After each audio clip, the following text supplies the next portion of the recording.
Hi everyone, welcome to my mini blog. তো সেদিন ছিল ডোডোর বন্ধুর বার্থডে।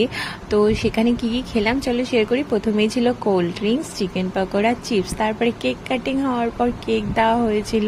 কেকটা কিন্তু ভীষণ সুন্দর ছিল খেতে। তারপরে আসি মেন কোর্সে, এটা চিকেন কিমা দিয়ে এগ ডেভিল ছিল। এগ ডেভিলটা কিন্তু দারুণ খেতে হয়েছিল, কিন্তু চিকেন পকোড়া খেয়ে পেট এতটাই ভরে গেছিলো যে আমি আর একটার জায়গায় দুটো নিতেই পারিনি। যাই হোক, এগ ডেভিল খাওয়ার পরে তারপরে এসেছিল ফ্রাইড রাইস। ফ্রাইড রাইসে কিন্তু মানে এটা মিক্সড ফ্রাইড রাইস ছিল, বাড়িতেই বানানো যদিও, কিন্তু ভীষণ ভালো খেতে হয়েছিল।